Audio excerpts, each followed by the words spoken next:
And according to YouTube, we are live. Welcome back, everybody. It is a regular Tuesday night here in the HOBO Cup Series. Another night of racing and short track racing for this one here tonight. We are back at Richmond again. Feels like we were just there pretty recently. Well, that's because we were. And of course, that race being relatively dominated by KJ Kilojoules in the 029. We'll see who's going to possibly end up dominating this one because KJ is not here tonight. But we still got a good, healthy field of drivers. I'm showing about 24. Always, as I've been saying throughout all season, it's awesome to see the car counts that these guys are getting. We have not dipped below 20 for any race so far. But how's that going to translate into short track racing? Well, we are going to find out on a slightly different version. This is the SBP 07 version of Richmond, whereas the first version was the game track. So probably some slight nuances there. But open setup, realistic damage, every bit of challenge that you can ask for is in store for tonight. Of course, I'm not alone for this one. I'm joined by someone who's new to the booth here, at least on my end, but one of the head admins over at SMO, Mr. Chris Aiken. Chris, thanks for hopping on board, my man. Yes, sir. Thank you for having me, and of course, it's always a pleasure to race with you, and I look forward to being up here in the booth with you tonight, and excited to see how this one plays out. It should be a good one. 140 laps worth here at Richmond. And qualifying has just concluded. And once again, for I do believe that this will be the 12th time this season. Let me confirm that. And yep, number 12 on the season here for Caleb Langle. He is on pole and continues to better that average starting position, which was 2.5 coming into this race. It just got even better. So congrats to Caleb there on the pole by about a tenth over Herman Reese, the 5-time winner this season.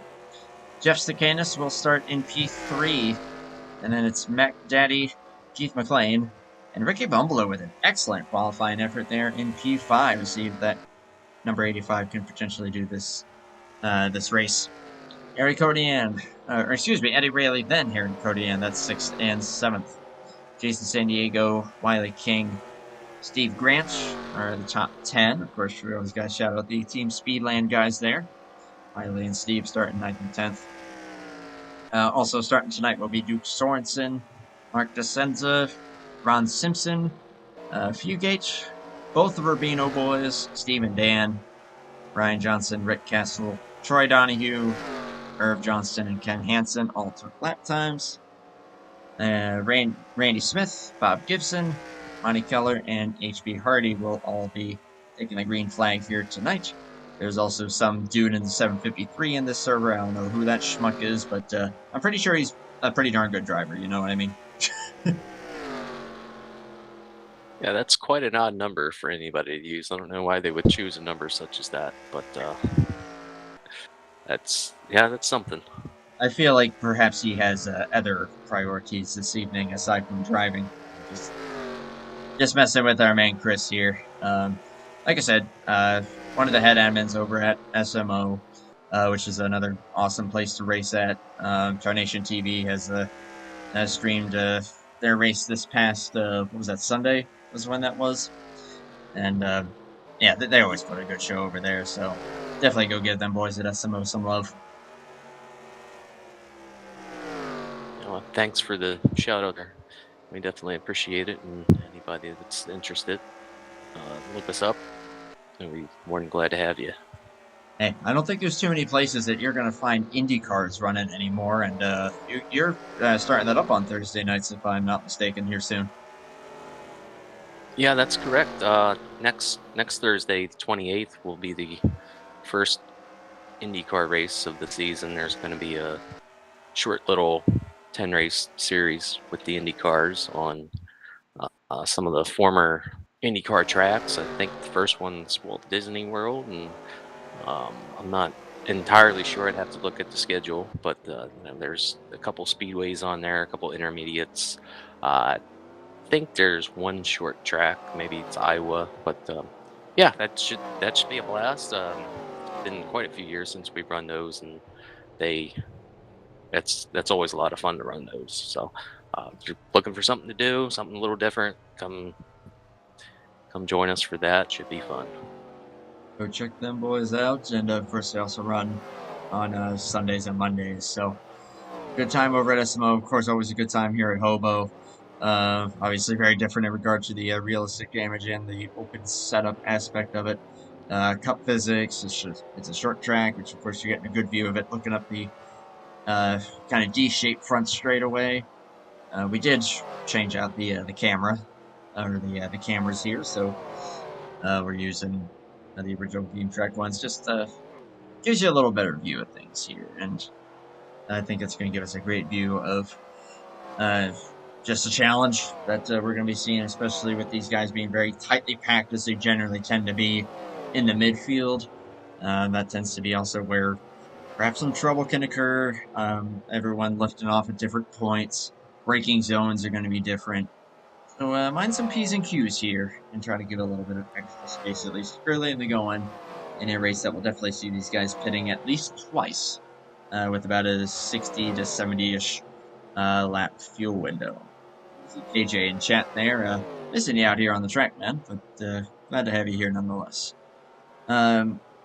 Chris, I know that you also ran a couple laps out there, but just overall, I'm sure your experience probably trumps mine by a good margin, so is there anything that you tend to try to favor when you're running at a track like Richmond as far as tires or kind of the line that you want to take, or just general driving? Yeah, and of course, a lot of it's all going to depend on the setups, how everyone's got their cars set up tonight, with it being the open setups, and that's something I didn't realize that as I took to the track for a few laps in practice. I didn't new to HOBO, and I didn't realize it was open setups, and I was wondering why the car pushed so bad and was so slow compared to everybody else. But yeah, it should be interesting to see how the tires and the handling is different amongst all the teams and drivers. I know myself, when I run Richmond, I try and be a little easy entering the corners to save on the tires. But again, a lot of that has to do with the car setups, and we'll see how it plays out here. Getting cars on the grid and getting ready to go. Ready to get them rolling here. We'll get you guys some live pictures as the grid takes shape. We'll have the 113 and the 73 on the front row here. Caleb Lingo coming off of a win last week at Fontana in one of the most thrilling races to the finish that we have had all season long. A battle between him, Ryan Johnson, and Herman Reese, in which he was able to come out on top. So we'll see if that speed will translate to the short track. KJ's rooting, of course, for Keith, since KJ's out of town, so that 28 better win. But hey, we'll see what Mac Daddy's able to do. That silver number 28. Field is fired. And these guys will be rolling off here behind the pace car. And off we go. Again, the first Richmond race this season didn't see too many caution flags, which was actually quite impressive. We'll see how that'll translate into tonight. See how much tire wear is going to play into this. And yeah, as Chris alluded to, everybody running the different setups as well. So you may have some comers and goers throughout the race. Some guys that'll be moving their way toward the front, only to potentially fall their way back as the run goes on. Short pace lap here as pace car is going to make the hard left-hand turn down the pit lane. 113 and 73. Leading them into the restart zone. We are racing in Virginia. And here we go for the second time this season at Richmond. Yeah, looks like 113 gets out to a pretty good jump heading into the first corner and easily clears the 73. Sit on there. A couple guys just slightly tapping the wall. Beautiful flyby shot there off of 2. Love those still cameras. But Caleb will lead the first lap, I imagine, as tends to be the case in a lot of these races. Guys are going to be trying to just mind their P's and Q's and keep them pointing in the right direction, keep them off each other, and try to get her down to Oh, we got single trouble with the file. Oh, yeah, as I say that. Ah, not Steve.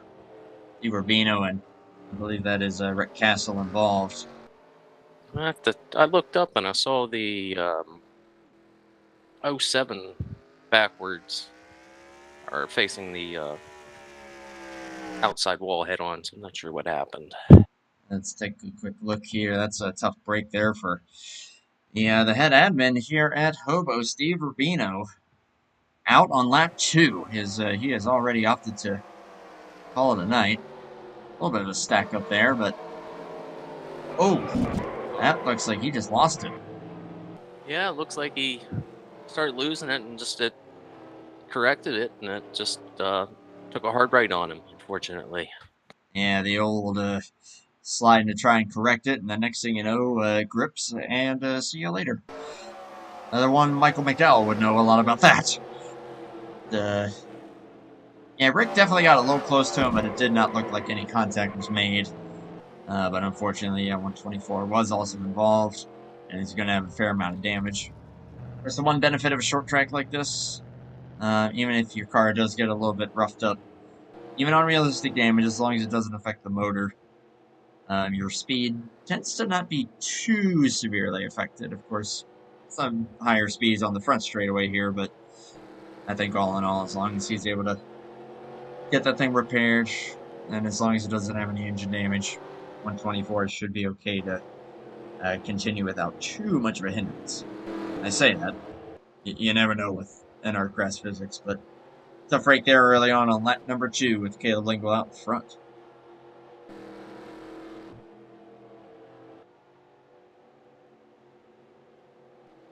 As I'm also going to take this opportunity to potentially ask my lovely assistant over here if you may be able to grab the body armor that's sitting on the table out there for me. Yes, my partner Jaden is in the room with me. Hi, Jay.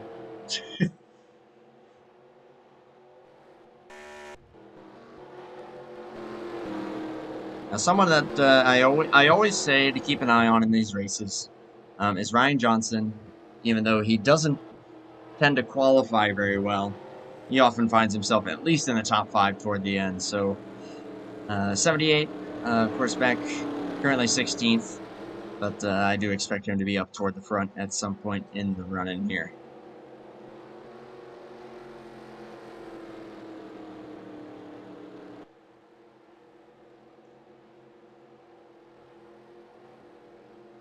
For those that are also unfamiliar with HOBO, they do single file restarts. A lot of these do the double file. I don't know why I'm totally drawing a blank on if SMO does single or double. It's been a while since I've been in a race that had a caution. It's single. It is single, okay. Which, hey, if anything, that goes to show the caliber of driver over there at SMO as well. These guys are damn good, but SMO's got it going on too. I'm going to keep hyping up that league because I swear that's one of the only places I seem to make starts anymore. Though that did change at prime time the other night, so yeah, good place to be. Just a good sim to be a part of. Pretty much all of NR2003. You really can't go wrong no matter where you're at. Of course, TarnationTV streaming Maverick right now, and as I always say, try to get both of the broadcasts up if you're able to on your computer, and just kind of flip back and forth. Even though Tarnation is far superior quality-wise to me, but we both just have fun with it. We both put the word out about NR2003, and ultimately, that's the ultimate goal, and anything else is just icing on the cake. So, always happy to put the word out there. Especially for SMO, if you want me to broadcast any races for you. Hint, hint, nudge, nudge. I'm just kidding. Unless you want me to. You'll have to talk to Jamie about that. He makes those decisions. Race car pools are down, 113.73. You mentioning all the the leagues and the community and such for NASCAR 2003. You know, this game's what's it, 23 years old, And coming on 24 years 23. old. Yeah. So I believe HOBO is one of, if not the oldest leagues that's still around. That's crazy. I think they originated in 2001 with NASCAR 4. That sounds about right. I know that they made the transition to NR2003, I believe, in 04, so about a year after the game came out. Oh, goodness, Keith McLean getting a little loose there. But yeah, it's one of, if not the oldest running league at this point, and even if it's not quite the oldest on its own, it's definitely one of the oldest that also still sees the card count that it does, which is very, very impressive. So props to these guys and the operation that all these headman admins here and the Rubinos are able to put on. As we see Mac Daddy taking P3 there from Jeff Stacanis. Also a very gentlemanly league to run in as well. These guys will help you out with setups, running the track, learning the track, and all in all, just helping you get better and helping you be more competitive. And these guys are more than willing to do that. And that's a lot of leagues. I just know that these guys will really put in a lot of effort when it comes to setups, since I feel like the vast majority of leagues tend to be fixed set, but these guys still run the open. They're running about as hardcore as you can get without running in hardcore mode. Yeah, Keith McLean goes by the 31, take over the third spot. Jason San Diego on the move forward here is now up into the top 5 here in the 22. You can bumble over to P6. Eddie Rayleigh dropped just a spot or two there. Everybody again still in the single file line here at the moment. The top 10 round out by Mark Jacenza at 33. If he can maintain that connection, he is overdue for a good run. Ryan Johnson taking a couple guys there up to 14th. Just got by Ron Simpson to get that spot. This is one of those tracks that you either love it or you hate it. And I know someone that's loving it right now is Keith McLean. He is hounding this rear bumper of the 73 already.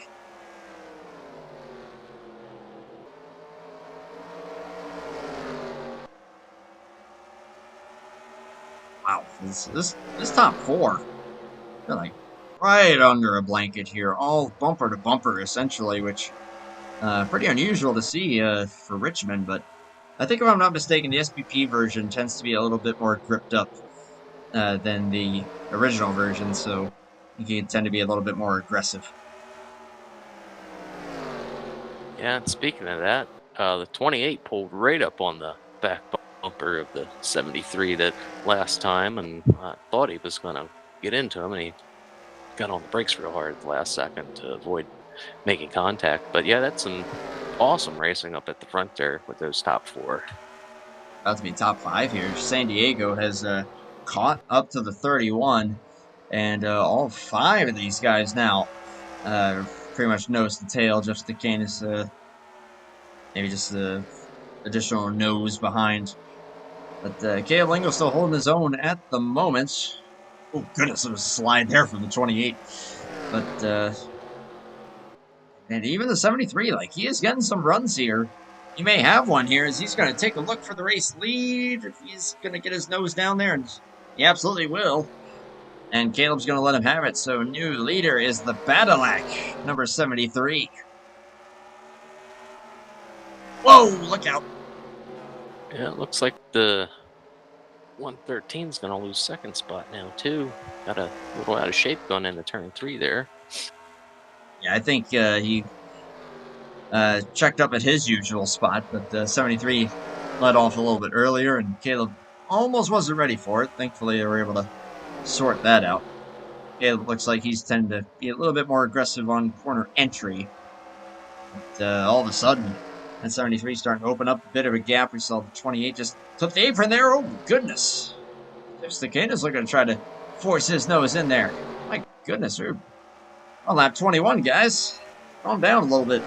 This is awesome stuff, though. Yeah. They're racing for it. You don't want to burn those tires up just yet. No. Yeah, you still got probably about another at least 40 laps in this fuel run. You gotta save some rubber here, but again, who knows with the higher grip, might not be quite as much tire wear. I'm not seeing a whole lot of lap time fall off as of yet.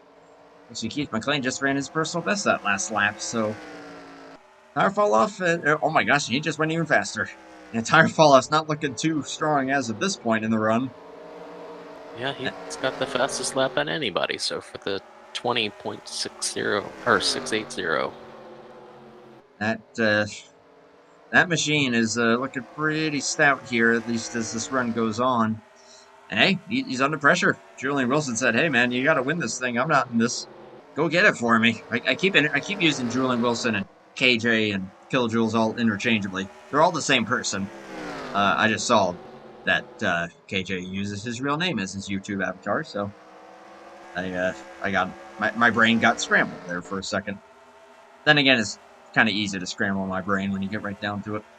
So, and you know, going back to the Insomniac days that you and I were talking about earlier, KJ would run with us occasionally, and I would always wonder why, because he always came in this game as Julian Wilson, and I always wonder why the head admin and the league owner over there, Eddie Lee, would always say, "Hey, what's up, KJ?" I'm like, where are you getting KJ from? It didn't make any sense to me, but now I get it. He's an awesome dude, and yeah, as he just said in the chat there, he is a man of many personalities and different names for different personalities. No, he's definitely got one personality, and that's fast whenever he's out there on the racetrack. Yes, that's what I was gonna say. I mean, he might have different nicknames and different personalities, but one thing's for certain is that he is a dang good driver, no matter what he's racing, where he's racing. Truth be told on that, he does have 4 wins on the season here at HOBO, which is only one behind the winningest driver this season, and that is the guy who's out in front right now. But KJ also has the honor of being the only guy who has the trifecta so far this season, won 3 in a row. Go back, I believe that it was, maybe not in this order, but I'm wanting to say it was Indianapolis, Richmond, and gosh darn it, I am struggling to think of what the other one was. He's watching the chat there, so he'll know. Yep, we good old IRC. And as I was saying, that's the first place that I met Mr. Aiken here, and I've had the honor of racing him over there, and SMO, and a couple other places as well. So you meet a lot of cool folks here in the community, and a lot of folks that you just have fun racing with, and Chris is definitely one of them. And hey, it was Dover, that's right. And hey, apparently I made that much of a good impression that he wanted to be up here in the booth with me, so I guess I did something right. Yeah, again, I really appreciate it, and we always look forward to any of the broadcasts, no matter if it's your team putting it on, or Tarnation, or whoever. It's great that we still have crews that will broadcast this game, being as old as it is. That's awesome. And just keeping the spirit alive. That's what we're here for. And all the while, we're reminiscing, talking about all this stuff. Just kind of keeping an eye on what's going on the racetrack here. Things are kind of settled down here among the top 5. Top 2 are kind of pulled away into their own little bubble. And then you got 3rd, 4th, and 5th all under a blanket here. That 22 is looking bad faster. He has not dropped back at all. Neither is this 85. I'm impressed by Ricky Bumbleow's speed so far. A guy that tends to sneak out a lot of top 10s, but don't see him up toward the front too often. And he has not lost touch with any of these guys here in the top 5. He's running very well, so hopefully that'll continue for that Rockstar machine. And then you go a good ways back to Eddie Rayleigh in 7th. Eric Codian, who just had a slide. Perfect timing to check in with him there. Heck of a oh, almost buddy, had an issue there. Fugate not quite clear there. Some tight racing here, but Codian now slipping a couple positions. Whoa, fellas. They are definitely way more willing to get up on each other here at this version compared to the first version. Pause. But man, yeah, you're right though. Pretty much everybody, like, man, now it's 7th on back. Is all the Hornets' nest here. Even though they're single file, they're inches off each other. It just takes one moment for this to go badly. Ooh, fellas. Whoa, why the king? Oh, he's loose! Boy. Oh, that was so... There's a lot going on right now. He saved it, though. Props to him. Holy cow. Ryan Johnson's looking at all this going, whoa there. Yeah, you had Wiley getting sideways, and you had Ryan Johnson behind him trying to check up and was down on the apron. And it's just, there was a whole heck of a lot going on there. Could have been bad. Well, that's just the nature of a track with, like, just an abrupt transition there, even though, obviously, Richmond's not very high banked. It's got enough that the very instant you clip that apron, you just got to bail right out of the throttle, or else you're going to be in a world of hurt. Well, then again, you're going to be in a world of hurt no matter what you do if you hit that apron. Steve Grant's moved up to 7th place now, as both him and DeCenza have gotten by the 112. And DeCenza are over the tail of current 2nd in points, Steve Grant. You called him King Consistency. Unfortunately, had some... did not have things go his way at Fontana. Ended up in a crash, blew an engine shortly after.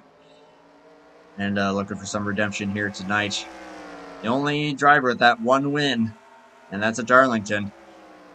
Otherwise, no one else has only won one race this season. They've all 10 drivers with wins. 9 of them are multi-time. As we've said, it's been all but parity so far this season. Checking back up front here a little bit further.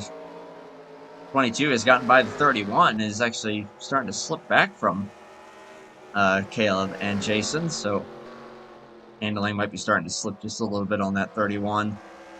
Top 2, pretty much still under a stalemate here as they're starting to catch some lap traffic.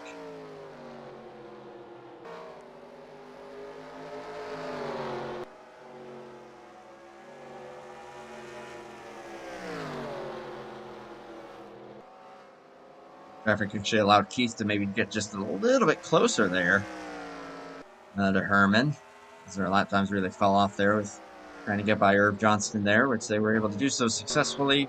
Randy Smith and Troy Donahue a bit further up the road. But so far, aside from one caution, they were only on lap 2. We are 44, coming to 45 laps now. And so far, clean and green. And pit stop's probably about 20 laps away at this point.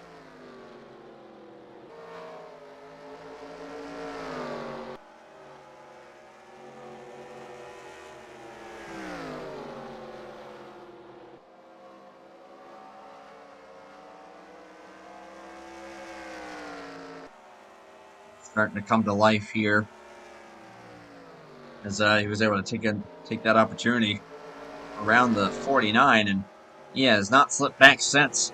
Minko Davers was about for the race lead here shortly, especially as more lap cars are coming into the fray here. And we are clicking off these laps pretty quick here, about 21 seconds a click. And, you know, with this being a shorter track, obviously they'll catch the lap cars a little bit quicker. So as the run goes on, there will be more lap cars, obviously, and those will potentially play a part in how everything turns out.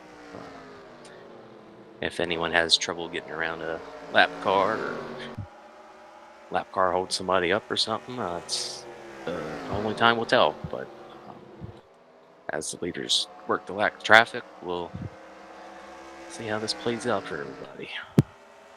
See how they're going to be able to navigate Randy Smith here. Because even if one of these lap cars does a good job of getting out of the way, you catch them at just the wrong time and you have to change your line just that little bit. Either how you enter or exit the corner. That could be enough for Keith, or heck, even Caleb and Jason to close right back in on you. And especially with Randy Smith, I mean, heck, he's trying to catch these 2 guys in front of him here, which is Bob Gibson and Troy Donahue, so he's not going to be all that that easy to get past, and he doesn't want to lose too much time on these guys here. I mean, heck, he's trying to keep his potential chase hopes alive. Can't remember exactly where he is in points, but that is a thing. Top 12, 16? It's one or the other. I swear, I've gone over this so many times with these guys now, and I can never remember, and this is why you need to take notes, kids. Don't be top dragster. Actually, take notes. Whoa, Keith. Oh man, Keith sent it in there. Boy, he did. Holy moly.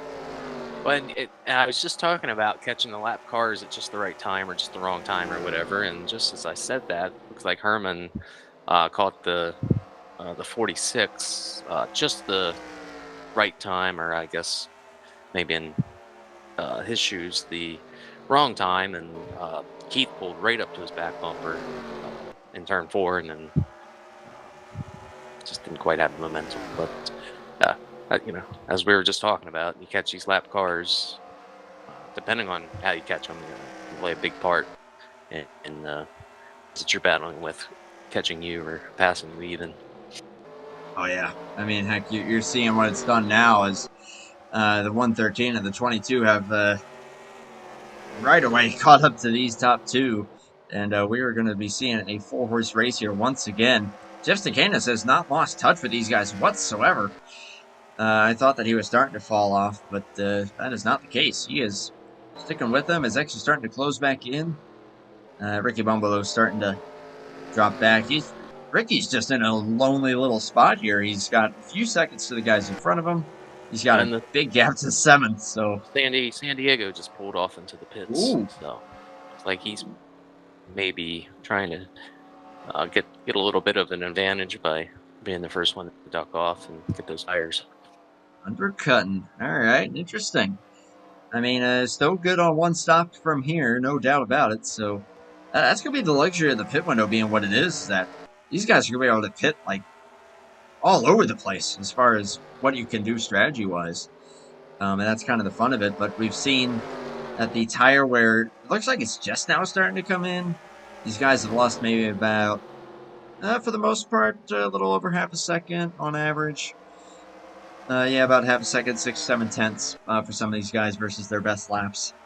So there's definitely going to be a bit of a difference as far as tire wear goes, but it doesn't look like it's going to be super duper huge. So I think it's here comes Reese in the pits.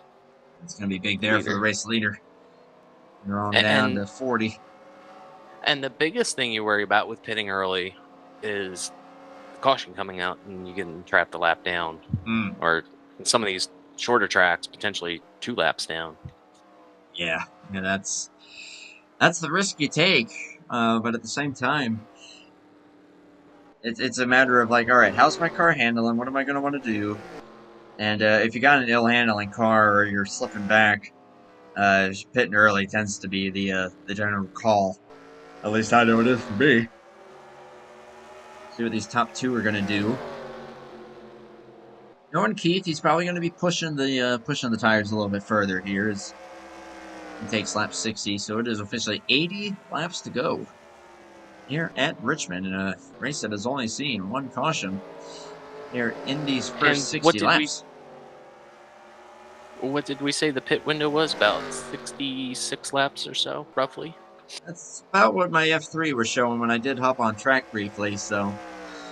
but I imagine... So I almost wonder if these guys here are going to try and stay out a little bit longer, just make it on one stop. I don't know. We'll wait and see. Ooh. You know what? I didn't even think of that. As here comes Caleb. Oh, look out! Oh, no! Oh, no! It's the pit entry wall. Oh! It's like the 25 of Ron Simpson lost it coming in, and 113 unfortunately had nowhere to go. It was either hit the 25 or try to make an evasive move and avoid him, and he just didn't have the time or the quick reflexes enough to get around him without getting into the barrels down there at the end. That's very unfortunate. It's going to be a costly mistake. Oh, boy. Oh, and caution's out. Oh, you're serious. Oh my gosh, this just got even more crazy, and it is the 49. Yep, and it's right in the midst of the cycle of the green flag stop, so we'll have to see how all this works out and how everyone gets scored here. At least according to the current scoring, it looks like Troy Donahue would be the first one to lap down, but everybody else, yikes.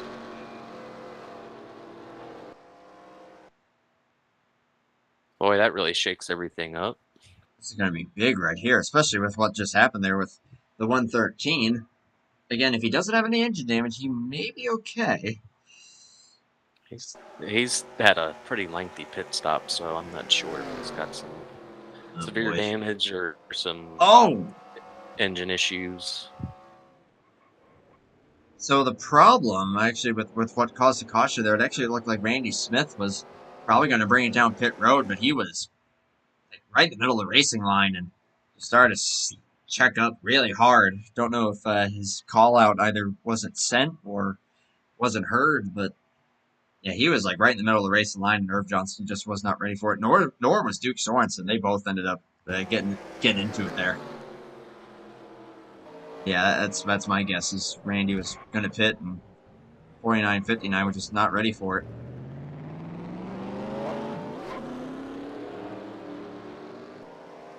This is racist.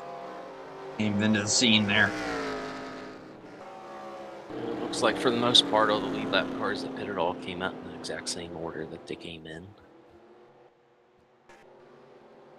How many wave rounds are we about to see? I think it's going to be a lot.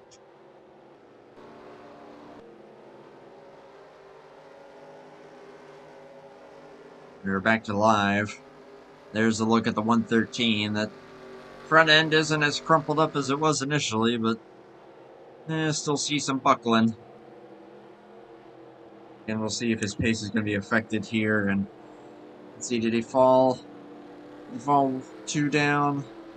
I think he may have. Yeah, he did. Or, well, actually, yeah, I think he did, because I'm pretty sure that they're ahead of the leader. That being Keith McLean. Yeah, it looks like he's on the tail end of 1 lap down, so he's just about 2 down. That's very, very unfortunate for that mistake. None of his doing. No, yeah, Ron Simpson just losing it there on a pit road that can be slightly tricky. As Richmond pit lane is a little difficult to get into at speed, so you know, it happens. Yeah, I think we've all been there once or twice. I know I certainly have. This track and me don't get along, so I'm glad I'm up here in the booth and not down there. Yeah, I'm not the biggest fan of Richmond. Short flat tracks plus me do not get along well at all for some reason. Well, I love flat tracks, short tracks, but just Richmond, I don't really care for it a whole lot. So, Bill Oliveira, what are you doing in the chat? Good to see you, dude. Fancy seeing you over here, my man.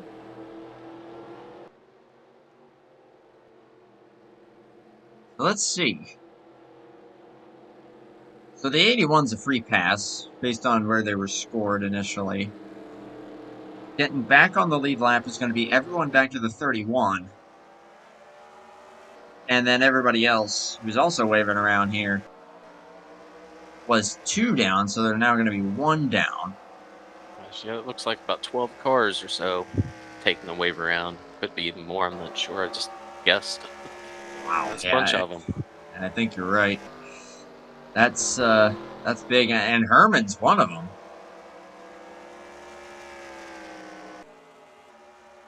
I mean, my goodness, he's a wave around. He scored 9th. Hey, that's just a moment right there. As they catch the rear of the field, we're gonna have to sort it out there pretty quickly. Although we might not initially go green here. Let's see if they actually throw the green. And they did. Okay. Sometimes they'll do a gentleman's extra caution there to give the admins a chance to get caught up on black flags. But we are back to racing a lap shy of the halfway point. Keith McLean out in front. Ricky Bumbleau second. Steve Grant, Fugate, Wiley King, the top 5. Where'd that come from?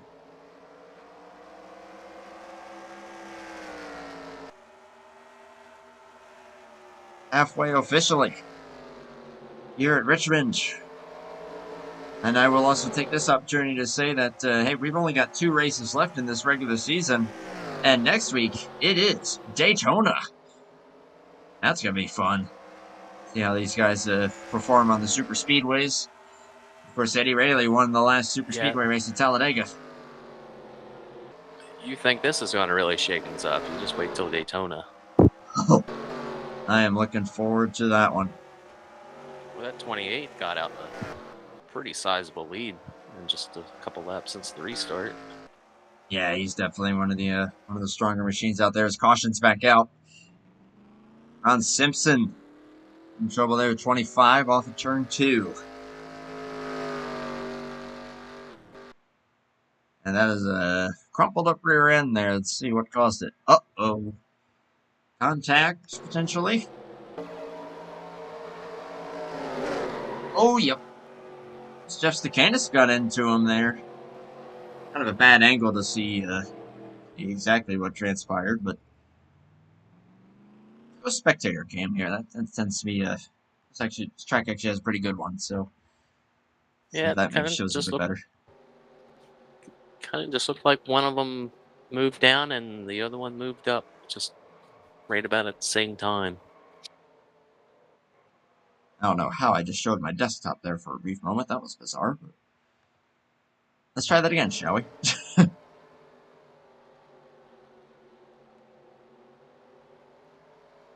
Yeah, and just same piece of real estate there. Slight move up off of there for 31. Slight move down for the 25. And then the 25 disappears behind the sprint sign.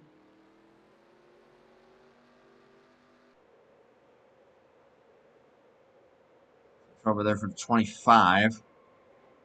After he was scored 18th when that occurred.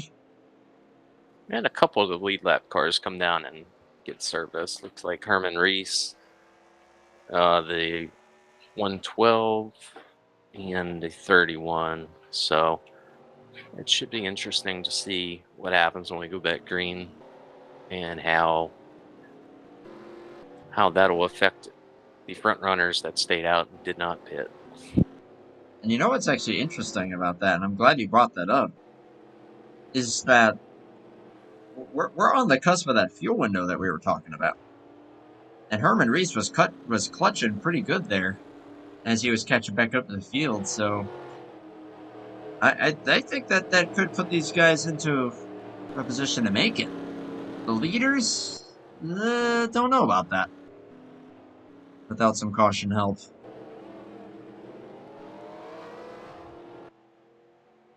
Yeah, and our pit window that we based it off of was just based on us getting on the track for 2 or 3 laps. And of course, that changes with your driving style and how much throttle input and exactly how hard you're using the brakes or if you trail brake and all that stuff comes into effect. So some of these guys up front might be okay, or I'm sorry, some of the guys that just came in and topped off might be okay to make it, and others may not. They still may be short. I don't know. It's just, again, it all depends on your driving style. Hughes McLean is hard on the clutch right now. I'm seeing him hitting it a bunch. It looks like Steve Grant's doing the same thing. Grumbolo, not so much. I do know that, yeah, as you were saying, the driving style will also definitely play a big factor in how much fuel you save. I remember at the first Richmond race where I thought the fuel window was actually way longer than it actually was. And there were some guys that almost didn't make it. Except for KJ. Because he was running a different line where he was getting to the entry of the corner much lower. And that actually apparently saved him enough fuel just by cutting that distance. Crazy how that kind of thing can work, but throwing in the clutch obviously is going to be the best way to do it. As me and Chris found out with Dennis Chambers pulling it off on Sunday. Congrats on that win, by the way. Yeah, we both got snookered on that one. You snookered me, and Dennis snookered you. Yeah, I thought the 2-tire call would have been the call. It was like, oh well, I should be good. Oh wait, he's not pitting. Oh crap, he's not pitting. We'll see who's gonna pit and not pit as Field's gonna punch back up here for another restart coming to lap 78 of 140. Green flag back in the air here in Richmond, Virginia. Keith McLean out in front. And that, the pit strategies is also what makes these races so interesting and entertaining in itself. There's so many different pit strategies that take place throughout a race, and depending on how cautions fall or if there's no cautions or whatever, all that stuff comes into effect, and it plays a big part in how everything plays out at the end of the race, and it's always fun to watch. It's always you gotta be thinking long term with these things, and with coming to 60 laps to go here, a lot of these guys are going to be kind of on the edge of making it on fuel, except for some guys further back. I imagine if they clutched under that caution, they should be fine. But the top 5 remain the same. Troy Donahue, shout out to him, took full advantage of that lucky dog and is holding on to 6th as it stands. Martin, I do believe. Yes, he is. He is actually the first car a lap down, so he certainly wouldn't mind yellow. Ricodian, though, is right there with him. So Jason San Diego is actually 7th. And we know that 22 is pretty fast, so see if he's able to make any quick work of some of these guys in front of him who are... these next 3 cars in front of him are a lap down, but they're all racing for the free pass. Fugate, though, gonna get up to 3rd place. He just got by the 11 of Steve Grant.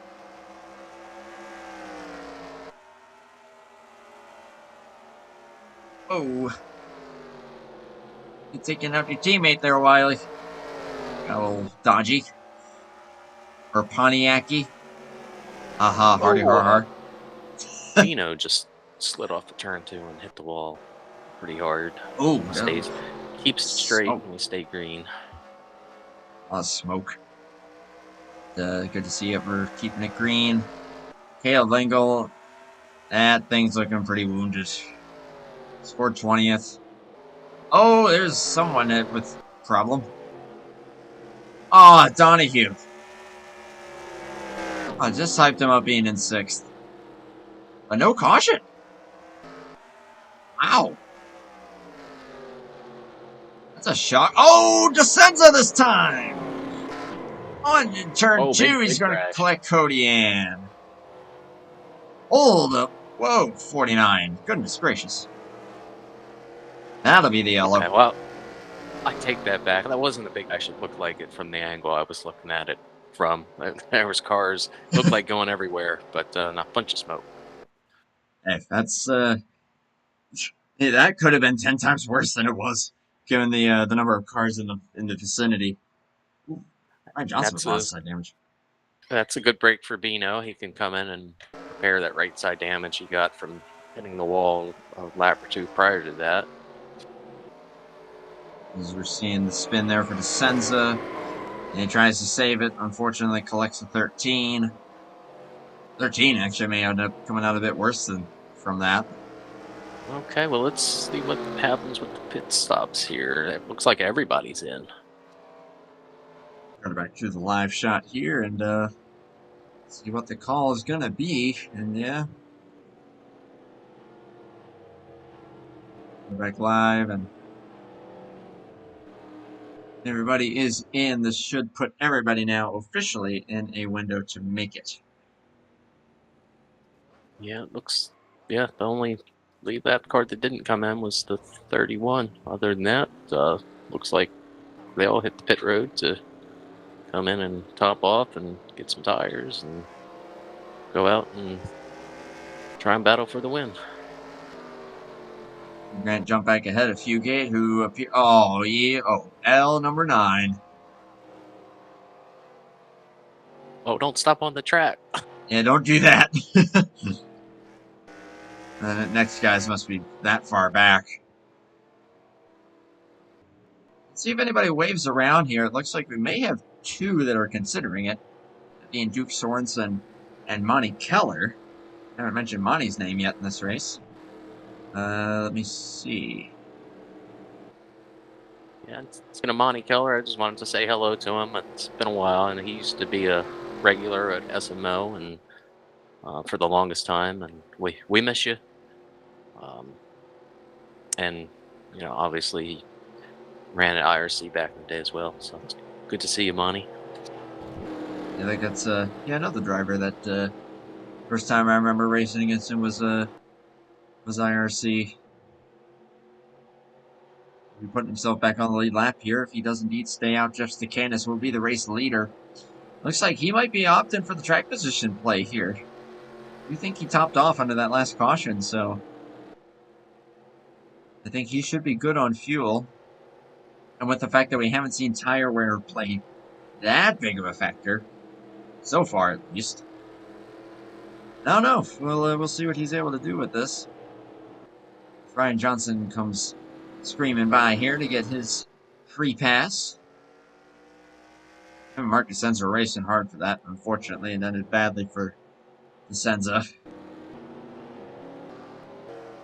Yet another run for DeSenza that's going to not bear any fruit, and he ended up calling it a race, as did Ron Simpson a bit earlier on. So we've got three drivers out of the race, that being DeSenza, Simpson, and Steve Rubino.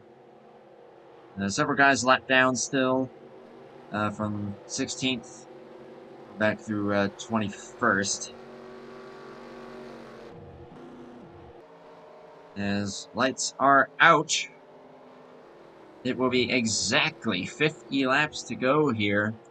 Everybody good on fuel, and Jeff Stakanis opting for the track position game. Let's see how this will pan out for him, as he's on the clutch still, so maybe not quite as safe on fuel as we thought. Well, time will tell. Hey, the first Richmond race completely threw me off with the fuel strategy, so Jeff might have his word cut out for him here to make this thing to the end. Though he does have a cushion with the 113 behind him being a lap down.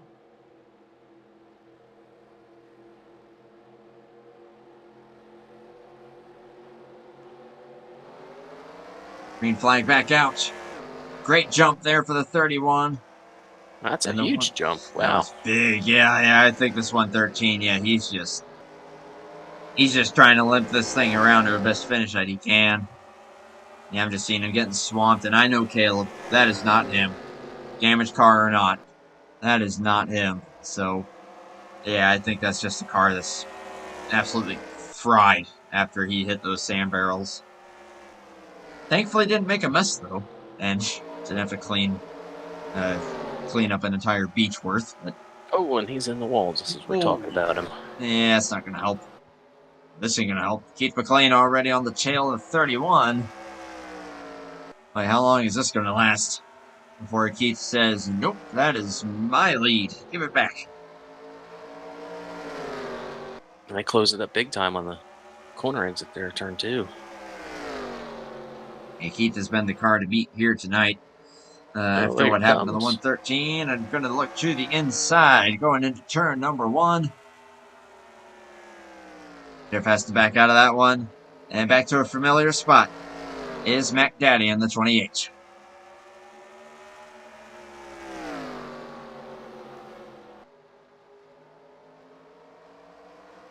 Don't keep my eye on Ricky Bumbleau here. He is running 3rd.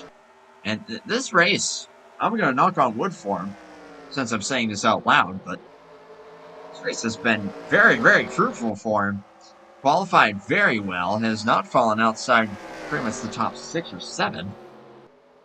And now, thanks to strategy call and a very lucky caution, finds himself P3, but that 85 has had tremendous speed, and I would not be surprised if he's able to get himself a good result here. It'd be awesome to see him get a podium here, and let's be able to get him in the booth here. That'd be the first time that we would have talked to him all season.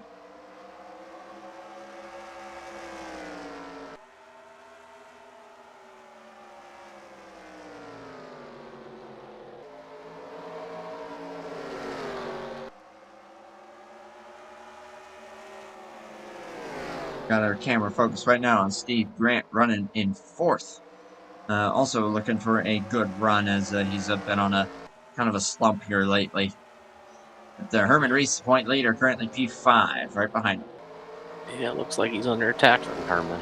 So he doesn't want to see that. I don't think anybody does. I would have to agree with that. That 73 is strong. He's been strong all season, everywhere that we go. That 73 is, hey, he's the guy to beat. He's the point leader by a significant margin. He's got the most wins. He's got the most top 5s. I do believe that he is tied for the most top 10s with Ryan Johnson, and I believe that number is at 20. If my memory serves me correctly, and Herman just one of those methodical drivers. You don't see him be aggressive a whole lot. Heck, that middle 3-wide move that we saw in Fontana was the most aggressive that I've ever seen him, and of course that was for the win on the last lap. So he's just someone that he will just lurk and lurk and lurk until the time is right, and then you just can't beat him. That's pretty much just been his MO, and that's how he's got himself 5 wins this season, and the point lead that he's got. And yet he's always said Richmond is one of his least favorite tracks. So, and Chris, I'm beginning to sense a pattern as far as not so favorite tracks among drivers. But hey, it's certainly not phasing him here too much. He's running excellent P5.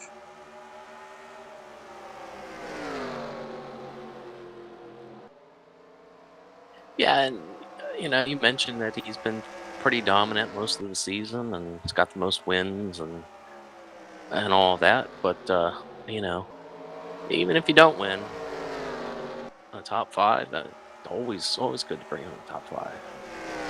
Oh yeah, I'm trying to maintain that that lead that you've got. And even if you do give up a little bit, if you finish 5th and a guy that's second in the points wins or finishes 2nd, I mean, it's not like giving up a whole lot, because you've got a substantial lead. So try and pad it when you can, and you use that for nights where the guys that are chasing you finish ahead of you.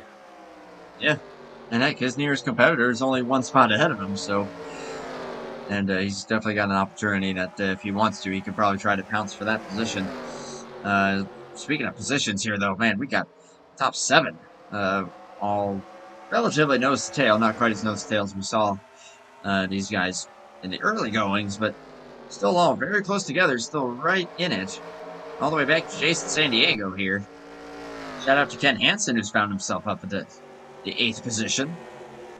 Cool there. Eddie Rayleigh and Fugate are now the top 10. Ryan Johnson back in 11th. But kudos to some of those guys and the recovery drives that they've had thus far. But man, this top 7, all right on top of each other, pretty much in a stalemate. And laps wind down in a hurry. We are coming up on 30 laps to go here, pretty fast.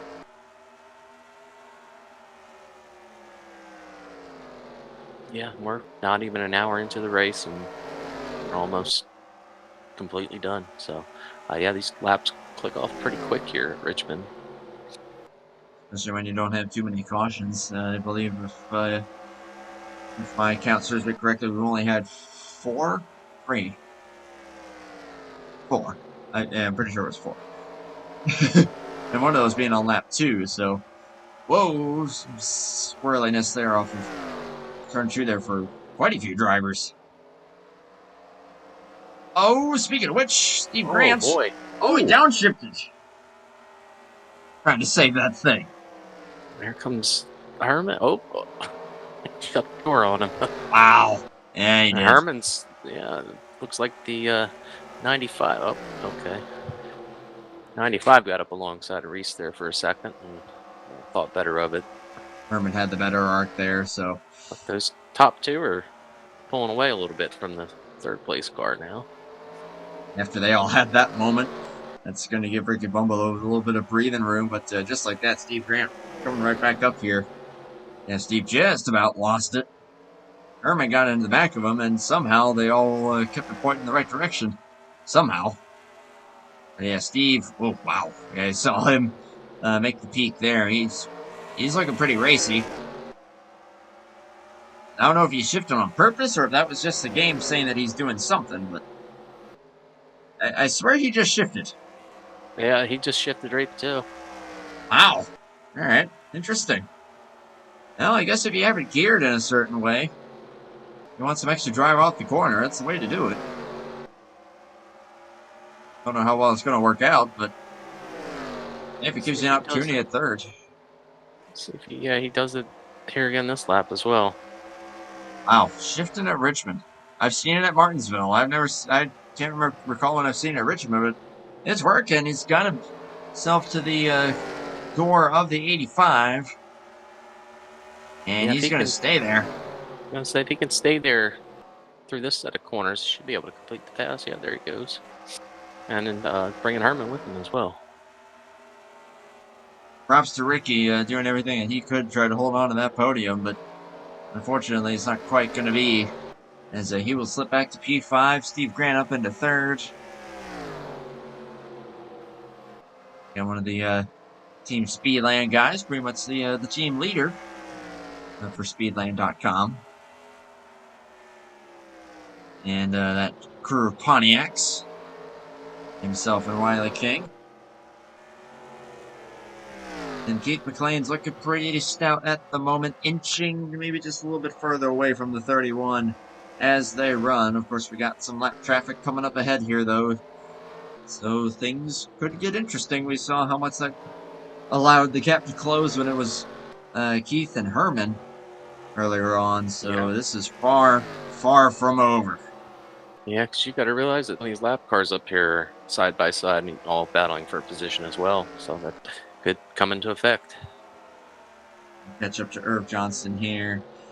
I believe that's Donahue just ahead. Indeed it is.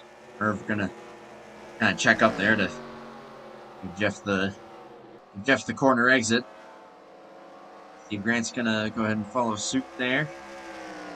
Props to Steve, as I said, he's been on a little bit of a drought here with some big runs. So to see him up here in P3, that's gonna be huge as far as his momentum, especially coming in these final two regular season races. Of course, Daytona's a crapshoot, but you got Darlington to wrap up that regular season, and then we kick off the chase, which is kind of your 2004 style chase, just kind of points reset, and then just do the best that you can in that final stretch of races.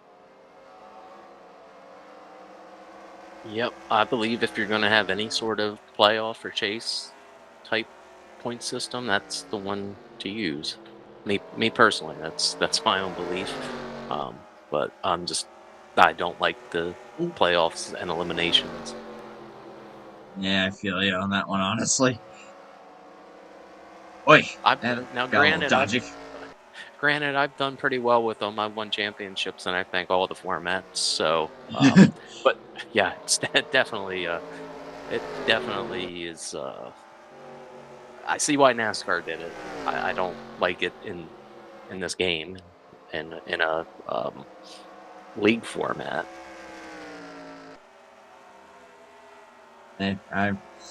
I'm with you on that one, but what's kind of fascinating is that a lot of what we've broadcasted. Oh, goodness gracious! I was about to get into the quarter panel, but what I find interesting is that of all the leagues that I broadcast, you still have some just straight points, some that do it kind of that chase style, some that the old chase style like what these guys do here, some that do it elimination style. And again, that's just another luxury of NR, is that every league is different. So you got a little something for everybody.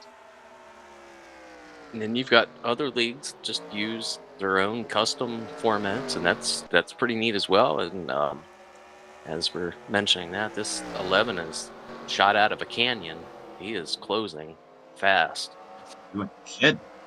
He's closing right up to the 31 here. 73 ain't too far behind him. as No, Keith and McLean has cleared some of these lap cars. no, and as you mentioned earlier, Herman just kind of lurks around, and right at the end is when he comes to life and moves up to the front, and now you see why. It works out very well for him. Up here now, up into the 4th position. Got a bit of a battle still going on here among the lap traffic, and Ricky Bumbalo, Why the King, Jason San Diego, oh, 4th, or 5th, 6th, 7th, rather. That battle might not be over quite yet. Checking in on the lap times there as we have 13 laps to go here at Richmond. Winding them down here in a hurry. And Keith McLean looking awfully good. Lap times are all but identical that last time. We've got 2 more lap cars to navigate here. Randy Smith, Monty Keller. If that will give the opportunity for Jeff to close the gap. He did close about a 10th there. But he's going to have to keep that up and maybe hope for a little bit of luck here with the traffic. And just like that, he closes a few car lengths. But his corner exit's going to be just slightly compromised there. Now with 11 to go, he's just got to try to keep this thing under him and try to maintain this gap that he's got.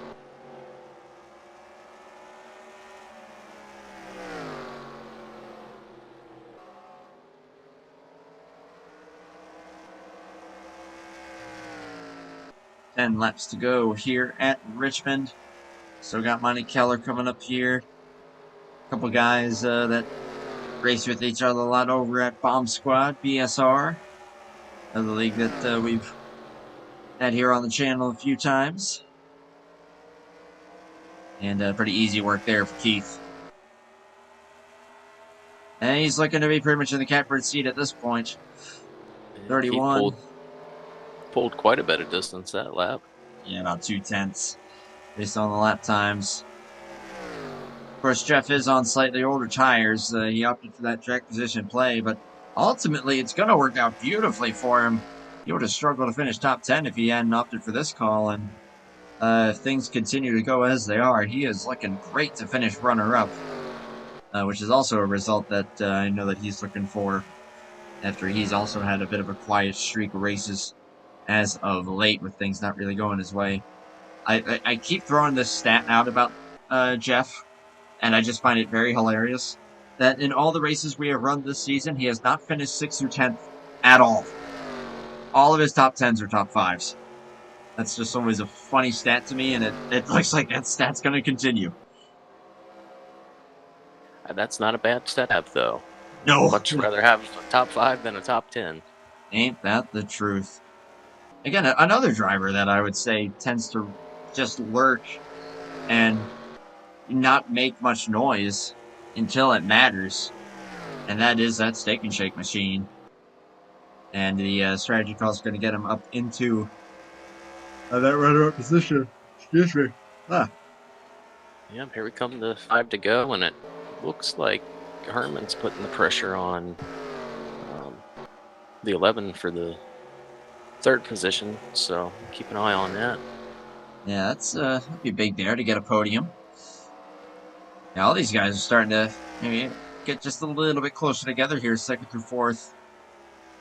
4 laps to go. Keith McLean looking to do his buddy KJ proud and join that 4-time winners club on the season. If he's able to pull it off here, he's still got 3 laps to go here and a couple lap cars ahead of him. Rick Castle, Harry Kodian. Be a bit of a disappointing run for Harry in this one, and he's been on a bit of a hot streak as far as results go. Kind of a quick glance through the field here. And Hanson's still holding on to 8th. Position still unchanged for 6th, 7th, and 8th, although they're certainly racing up there. Why the King? With 2 laps to go, they're side by side. Get ready to have a battle for 2nd between the. Here comes the 11 around the 31. Take over 2nd, coming to the white flag. White flag is in the air here for Keith McLean as Steve Grant did clear for that position. Herman Reese actually got up to third as well. Jeff completely dropped out and will end up fourth, it looks like. But all of this behind Mac Daddy. Welcome to the 4-time Winners Club this season, my friend. You have done it at Richmond. Yeah, great run by that 28 group, and that was, they caught a lucky break there with that caution, and they took advantage of it, and that played out in their favor. So congratulations to those guys, and it was a heck of a race there for the second spot. Yeah, I'm surprised that Jeff dropped back as quick as he did there. As here comes the burn down here for the 28. He's going to give it a full go down the front straightaway here and then let her go over the Virginia Tech logo.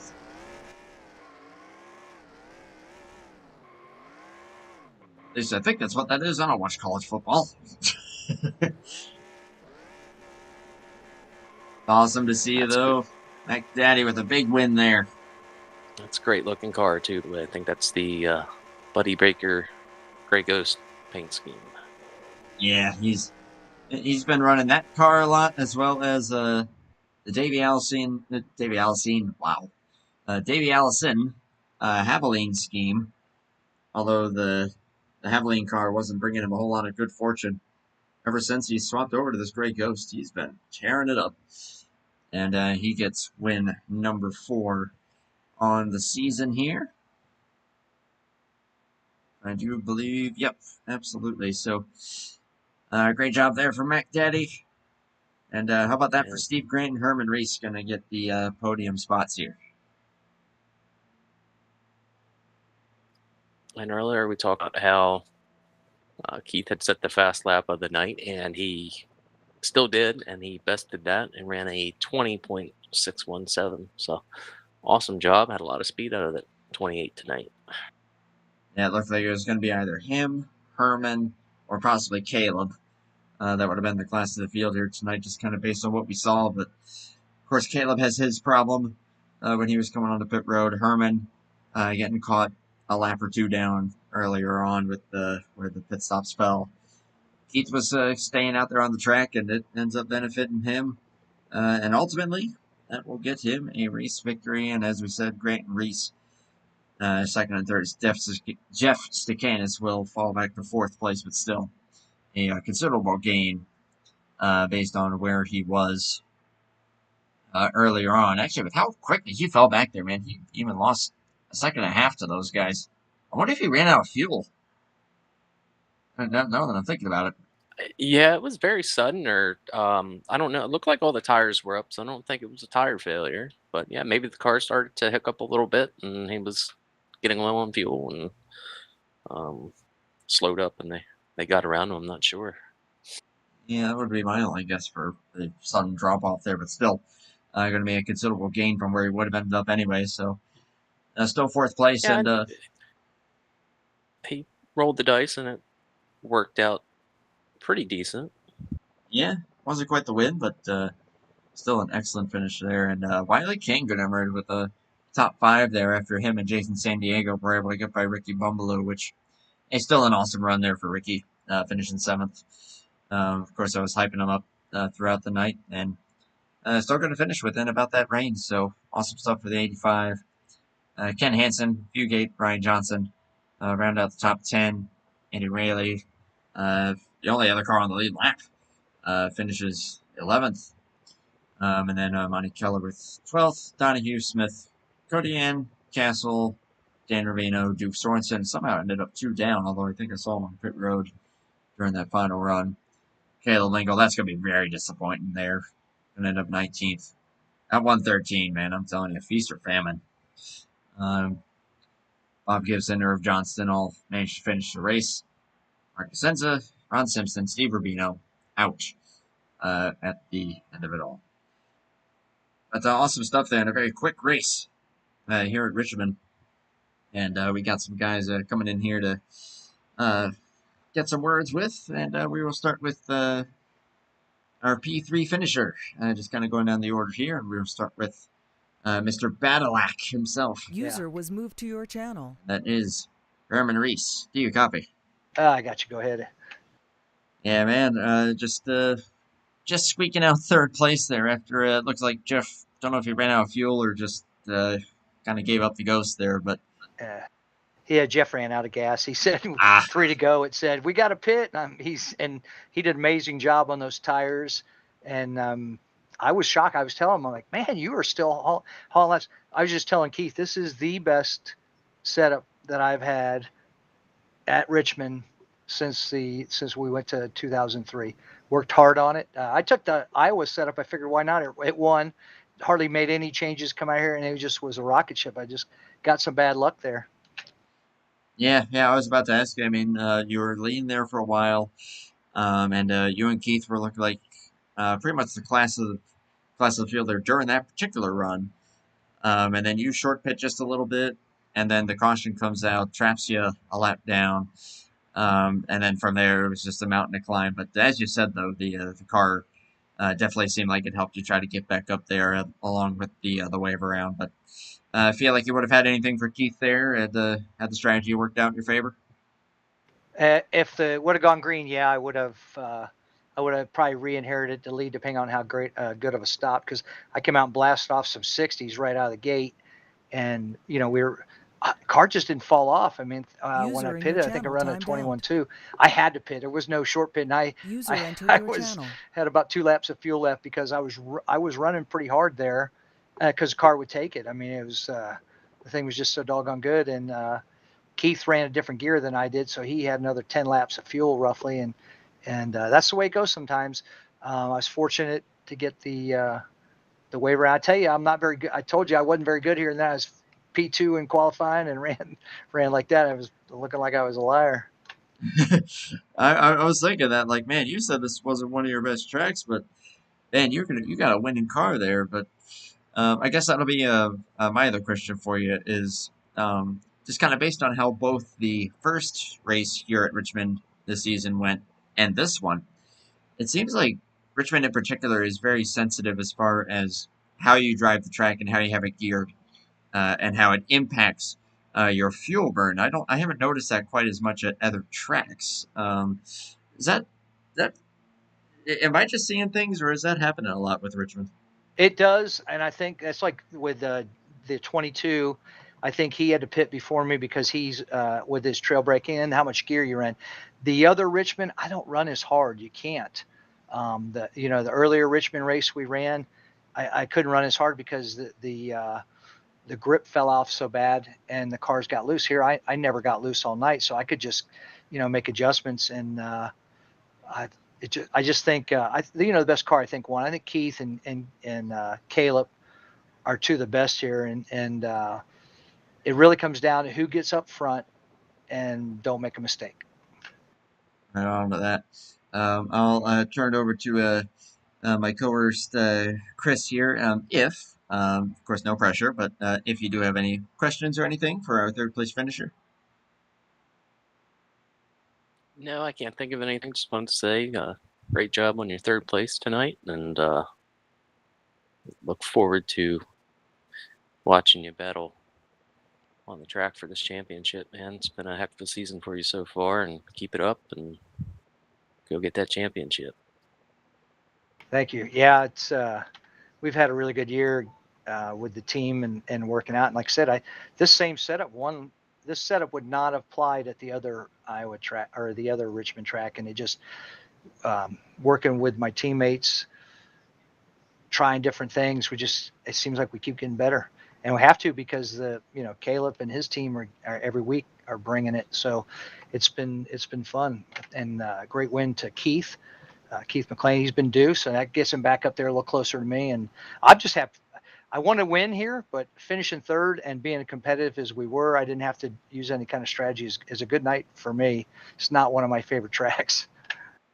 I think me and Chris even agree that we both share in that sentiment with this track. But all in all, though, despite that, as you said, you had a fast car. You were up there for the most part until, of course, caution kind of put you in a bad spot. But you clawed your way back, got a third place out of it, and all in all, again, just your awesome runs continue, and you only got 2 more races until the chase begins. So I'm with Chris here. Best of luck on that championship. Just Thank got to you. make it through Daytona and Darlington. Yeah, after last week, and I said this, I just told Steve for coming. I said you can't catch a break. You finished second, and you picked up no points on me at all. And I think I'm sitting at 360. I literally could take the next 2 off, I think. So I've already started working on certain chase tracks.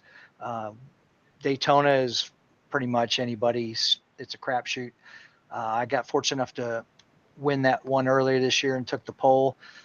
If you come out of there with anything in the top 10 is a great night. Same as Darlington, you got to race the track. So, but this big point lead, I'm already working on some of the chase tracks to try and get a little head start on these guys. But man, what a great season I've had. I've been very fortunate. I have to talk to you guys a lot. Yeah, hey, yeah, that's always a good sign there. And especially when you're the winningest driver on the season. Although I will still always say, as we've mentioned before, with how competitive it is, the fact that the winningest driver on the season only has 5 is always very telling. Just how competitive and awesome that it's been to be able to cover pretty much this entire season and follow it throughout. So, but awesome stuff tonight, my friend. How about the race, though? These guys, you got to give it up. What do we have? 26 guys tonight, I think, or 27. I had 2 cautions, maybe. I mean, it was just the give and take. The racing was good. I mean, all the drivers deserve a kudos for their evening. I agree on that one. Yeah, the race flew right by you, even with just a tiny handful of cautions. Yeah, props to all these guys and getting it done on a pretty tricky racetrack. So, but to you, my friend, of course, whenever you get up here in the booth, you know what to do. Just before we let you go, relax. Thank you. I thank you guys for putting on the show. Appreciate it. It's a lot of fun. I'll spend my lunch tomorrow going through and checking out who did what and playing the replay up there. And congrats to Keith McLean. He's been overdue. And good run for Jeff. Ricky Bumbleow shined again tonight, just getting better. And Steve Grant had another good run thanks to them. And the Rubino brothers, Steve and Dan, they put this deal together. It's coming to an end for them after 20-something years. But we're glad to have them. And I don't know who sponsored this race tonight. It might have been Mac Daddy. I'm not sure. But thank you to whoever did. And hopefully I get to talk to you guys next week. Hey, hopefully so. It's Daytona. You never know what's going to happen, but hey, just enjoy the good result on a track that, in your words, tends to not be your best. But tonight proved otherwise. Great job, man. Thank you. You guys have a good evening. Same to you, brother. Yep. User Take care. left your channel. And that was Herman Reese. We'll get Steve Grant up in here next. Great to User was be moved able to your to channel. talk to this guy again. Runner up, Steve Grant. You copy? Yeah, I needed Keith to run out of gas too, and then I could have gained another spot. Yeah, that would have been cool, but to see you back in victory lane. But and it's still gonna be a second place. And yeah, you were also running pretty solidly there throughout the entire race. Perhaps some strategy that helped to get you up there, or maybe a timely caution. But regardless, though, you did a great job holding it up there. Kind of talk to me about how the track was driving for you. It seemed like it was very, very competitive for everybody. All of you guys were nose to tail right on each other. Yeah, it's real tough to pass at this track. I mean, you really have to do some manipulation to try to get a run under somebody to get off the turn. When matter of fact, I almost screwed up and took myself out doing that, and Herman almost got into me. I apologize for that to him. I got on his channel and said sorry about that, but yeah, almost looped it right there in front of him. I saw that, but big kudos to all you guys for keeping it straight and trying to give room where you could. I'll also ask you, with you said how tough it is to pass. It definitely looked that way. It also seemed like you could just be like almost as aggressive as you wanted to. The tire fall off seemed fairly minimal, but yeah, it seemed like it gave a little more room for just letting it hang out a little bit more than you typically might, especially at the initial version that we ran. Would you confirm that? Yeah, this track was a little gripped up. Both me and Keith, or not, yeah, both me and Keith were complaining about being tight. I was a little on the tight side, but it's not like the original track where it gets looser as the run goes. This one kind of stays It's got a consistency of just staying in that tight field where, as long as you don't overdrive it in, drag a little bit of brake coming in to keep the nose down, it doesn't have the tire fall off. I actually prefer the original track over this one. Yeah, I would prefer any track over Richmond myself. I do not get along with this track very well, but it all worked out pretty well for that 11 team for Speedland.com. I'll turn it over to Chris if you've got anything for Mr. Steve. Thanks, Andrew. Yeah, so we noticed, and you mentioned it just a second ago, that you had a bobble coming off the corner, and Herman almost got into you. You were shifting at that point? Yeah, it's so hard to pass. So the only thing you can really do is kind of drive it in hard and then downshift coming out to try to get a little bit more run and hope that you get enough bite. Being that I was a little on the tight side, it seemed to be working okay, and that's what I had to do to get around to 85. And I was trying to get up to Jeff and started to do the same thing there on the last couple laps, and then all of a sudden he checked up, moved up, and I was like, I didn't know what was going on. I didn't realize he had started sputtering on fuel. Yeah, I was watching you for a while when you were closing in on those guys, and Andrew mentioned it. He said, "I wonder if Steve's shifting. Does it look like he downshifted there?" I said, "I don't know. I'll have to keep my eyes open and take a look next time around." And sure enough, I had my um, thing locked in on you, and it was showing that you were downshifting for just a second. And I figured that's what you were doing, slowing up and downshifting, kind of get that run off the corner with it, especially with it pushing, like you mentioned. Yep. I'm right there with you. I don't like the gripped up tracks. I don't like the pushing. I like the original game tracks and a looser setup. Yep, that's what we all wish for. I hardly ever shift at this track. On the original one, matter of fact, I never shift, but on this, it was like the only way you could really get a run off on somebody was shifting, and giving away all our secrets on the broadcast here. But that was about the only way you could get a run on anybody.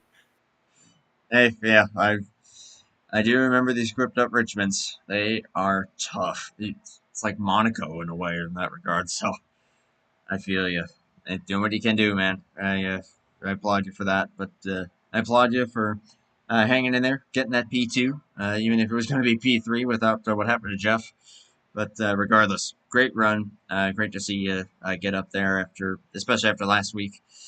So major kudos, my man. It's awesome to see that number 11 back up there toward the front. Thanks. Yeah, we had a good run. I just want to thank our Team Speedland, and everybody else that helped contribute. Matter of fact, my setup's actually based off of one of Keith's old setups. So for this track, it's a lot of help, and at least I didn't lose any points this week to Herman. I don't think I made any points. I think he led a lap, so we stayed the same. Yeah. Oh well. I want to thank you guys for broadcasting. Thanks Steve, HOBO, and everybody else that does all this. It makes it a lot of fun, and hopefully there'll be a little bit of changes here in the future, but hopefully we'll get everything ironed out and working real good for next year. Yeah, right on, man. And looking forward to bringing that CCR race to the masses here. I know that's coming up here in a few weeks' time, so I'm stoked for that one as well, and that'll be great to see you out there for that one. But until then, though, best of luck heading into the Hornet's Nest that is Daytona. Yeah. Thanks, Chris, and thanks, Andrew. Have a good night. Right on, brother. You too. Yes, sir. Take care. User was moved out of your channel. Steve Grant and Speedland.com. Finally, we'll wrap it up with our race winner. User was moved to your channel. Mac Daddy's in the house. Mac Daddy! Julian was saying, man, you got to win it for him since he wasn't here tonight. So you guys swept the Richmond races.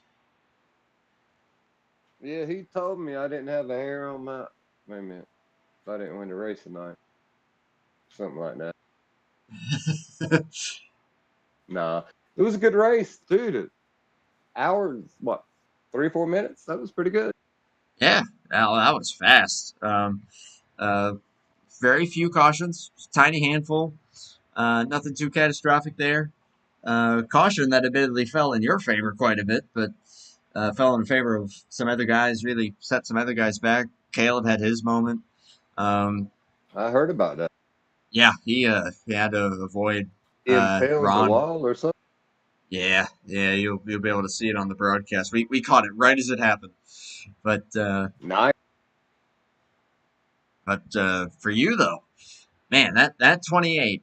There were only two other cars that seemed like they were like absolutely dialed in, and that was that 73 and the 113. You had that thing absolutely locked in, and I know it's a pretty gripped up track, but you were looking pretty darn solid there. Oh, 28 was pretty good. I was a little liquored up, but I was sit up there, and after I stayed out, everybody started pitting in the caution. This guy started pitting, and I could still run like 15, 16 more laps, and I'm like, why are they pitting? So, and then it called them a lap down, and then they all got to run from the back. So then I'm up front, and so then I can just pace myself and ride and just wait for somebody to come get me. And there was a few Stacanas. He kept the pressure on me, but he had older tires and was short on fuel. But he had a good car, and Herman was really fast. That's the fastest I ever seen Herman at Richmond. I don't know what the hell got into him tonight. he took the lead there at one point, and then ended up falling victim to that caution. I guess only other question for you now. I mean, you've joined the 4-time Winners Club on the season, along with your good buddy. But hey, you only got 2 races left here in this kind of regular season, and of course Daytona's Daytona, so kind of crapshoot there. But any Good win. expectations? I would just say for Daytona, good win, Jeff. Jeff usually win. Win at Daytona. Jeff or Jeff. Fugate, I Love think, it. is the other one. The other two of the other horsemen.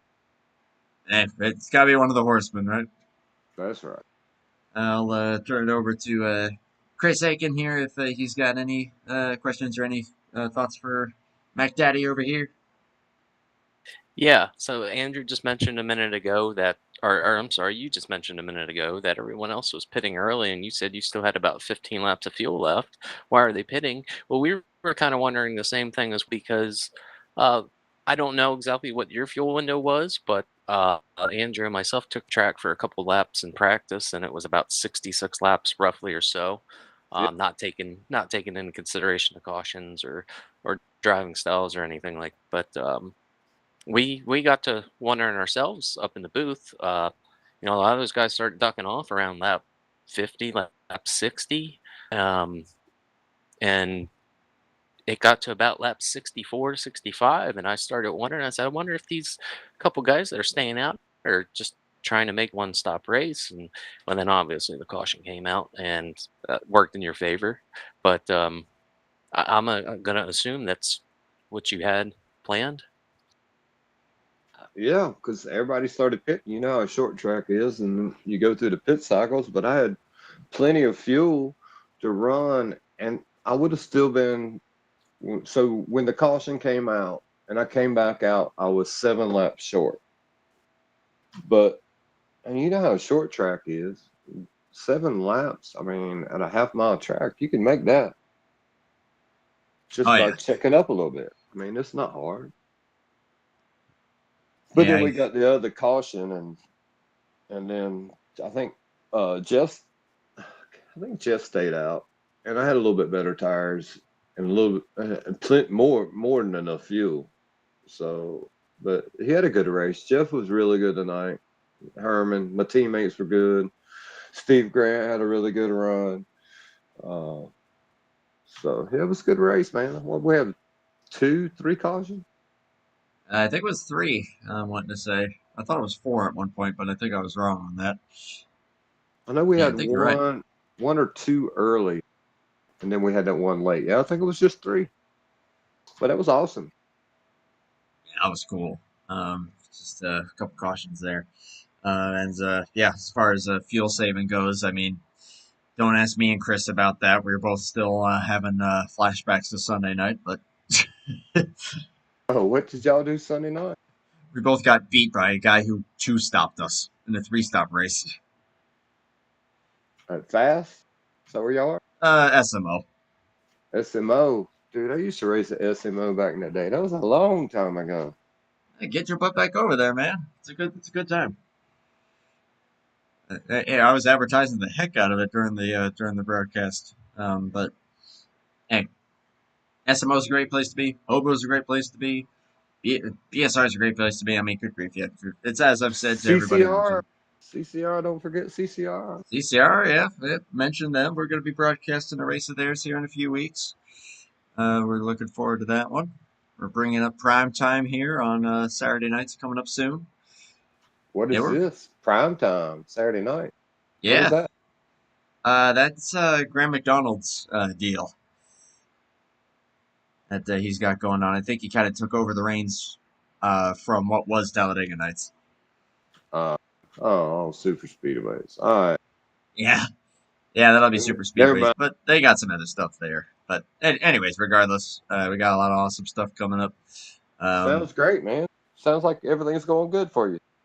Hey, I couldn't do it without folks like Chris who is hopping in here with me, and everybody else that's hopped in here with me throughout the season, and Keith. Honestly, you've been very monumental, and everybody here at HOBO for that matter. All of y'all have been very monumental in getting this thing as seen as it is. Again, I'm just a schmuck on a laptop here.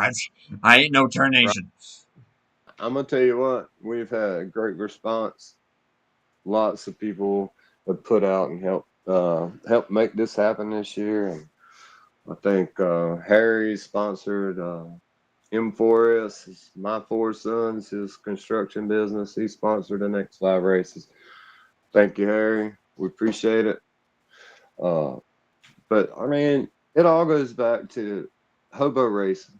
Steve Rubino, 20 some years ago, started this, and here we are still going. So that's a testament to him and his brother that they've kept this thing alive this many years. And there ain't too many places around that can say that. That's for sure. So shout out to Steve. I love you, brother. I'm sorry you wrecked again tonight, but hey, it is what it is. How the cookie crumbles sometimes. But hey, to you, my friend, an awesome win. Just before we let you go, if you got any other closing thoughts aside from what we just went over there, you may have at it. I'm gonna give a shout out to KJ's drinking some sissy beer on the beach. Good Lord. I don't know what that was. Some little sissy beer on the beach. But anyway, besides all the fun, I would like to thank everybody. There's a lot of guys at HOBO that are helping and are going to continue to help. Steve Grant, Caleb, Herman Wiley. I mean, there's lots of guys that help. Harry's helping. Ryan Johnson has been a great help. There's lots of great guys. Y'all need a league to run in. You want to have good, clean racing and clean everybody's. I mean, think about this. There's so many winners. We're almost like NASCAR, bro. We've almost had as many winners as NASCAR. Think about it. 10 winners. 10 winners on the season. Yeah, that's unheard of. We got parity. You got parity here at HOBO. You don't see that too often. No, you don't. You see a league where one person wins 15 races and everybody quits. Yeah, and that one dude's name is Chris Aiken. No, I'm just kidding. Chris Aiken. It's him and Finding John him out Wall. of it. I heard he was a pretty good driver. I don't know. He's darn good. I could definitely confirm that. He's awesome. Again, I'm glad that he joined me for this one, and I'm glad that all you guys at HOBO are having just as much fun with these streams as I have. So, Yeah, thank you for kind of being the brainchild for this, but also everybody who has pitched in. It's been, as I've said, it's been a ton, and I'm gonna keep going as long as everybody's having fun with it and I can have fun with it. And as I said at the beginning of the show before we got this baby started, and I was talking to Chris about it, we're just having fun. That's the bottom line. It's fun, baby, and you're doing a great job. And we're gonna bring you back next year. How about that? Oh, I like the sound of that. We'll get to talking. I like it. Yep, yep. All right, I'm gonna let y'all go. Andrew, awesome job as ever. Chris, I don't know how good a job you did. I'm gonna have to listen. I'll get feedback next week, but I appreciate you joining, brother. I'm just messing. Hey, y'all be good. Yes, sir. Well, congratulations on your win tonight, and use that momentum on forward with the chase. Hey. Go see if you can get you a championship. It'll be 3 in a row. So my my slogan for the I didn't forgot. It was What is his slogan? Straight in the chase. Straight in the chase. No drinking. Hey, that's how you win a championship, there you man. go. All right. Thanks, guys. Appreciate y'all later. Right on, brother. Take care. User was moved out of your channel. Too much fun with that, man. Chris, if you got any closing thoughts on what we got to see here tonight at Richmond, and once again, man, thanks for hopping on board. That was cool. Well, once again, thanks for having me, and you do a tremendous job. And just to touch on the race a little bit, we saw a lot of green flag racing tonight. Green flag pit stops, and untimely caution that changed the whole outlook of the remainder of the race. And we saw a great race. A lot of good racing, very clean racing, very few cautions, very quick race. Just over an hour. I think it was like an hour and 3 minutes or so for 140 laps. That's awesome. Couldn't have put on a better show. Steve and Bino, congratulations on keep that going for as long as you have. That's awesome. The 20 plus years of hosting the league and having the turnout they do. That's just the man that really says something. That's awesome. Truth be told, and it's honored to be a part of it. Honored to be a part of this community for as long as I have, and getting to meet some awesome folks. And hey, even if I'm not on the driver's side of things as quite as often as I used to, which I'm hoping to change that a little bit, but still, it's awesome to be on this end of things. And as always, I'll always give big thanks to everyone that's helped me out along the way. Sorry, go, Chris. Yeah, and I'm right there. I kind of echo what you say. It's good to be on both sides of it. I've driven for just over 10 years in online lead racing. That is, I played the Papyrus NASCAR game since I think 1997. So, it goes back a ways. But it's also nice to change it up every once in a while and get out from behind the wheel and get up into the broadcasting booth and kind of give it from a driver's perspective. And I like what you're doing with the rotating co-hosts. I think that's pretty cool, and definitely look forward to working with you again at some point, and definitely look forward to watching all your other broadcasts with your other group of co-hosts that you got lined up. Yeah, I've got quite a few guys that I try to get in here. A lot of interest on that, which if anybody's interested, certainly shoot me a message. Facebook's generally the best place to do it, or Discord, one or the other. But email works too. If you're interested, I'll definitely try to get as many folks in here as I can. Just again, just spreading the love, just having fun. That's what we're here to do. And but at the same time, I've had a lot of, like I said, a lot of help along the way. mainly Zach Rogers has helped me out with a bunch of stuff, but also Blake Warren, who helped me with this second monitor. Will always be appreciative of that. Seth Cole for some of the graphics. Blaine Donlon at TarnationTV for helping set up some of the background footage that you're seeing right now. The list goes on. It really does. And I don't know. One of these times I should just have like an appreciation stream or something. I don't know. And maybe at the season's end, maybe have like a little rewards ceremony or something. That'd be pretty cool. I like that idea. I have to run that by these guys, but for now though, I'll go ahead and wrap her up. Once again, thank you, Chris, for joining me. Again, to anyone watching, check out SMO and go just have some fun racing over there. That's a great place to be, along with HOBO and all the other leagues that we've broadcasted here to the channel. Otherwise, we will see you all in a week's time. We will be at Daytona for HOBO. And like I said, we got Prime Time coming up. We got CCR coming up. September is also going to see another fast race. I'm wanting to say that's the... I have to refresh myself on what the date is on that. I think it's the 14th. Yeah, I believe so. So we'll make that happen for sure. But until then, though, appreciate everybody who's come by to check this out. And we will see you all next Tuesday. Same time, same place, HOBO Racing League. But have a good night to all. Hey, take care.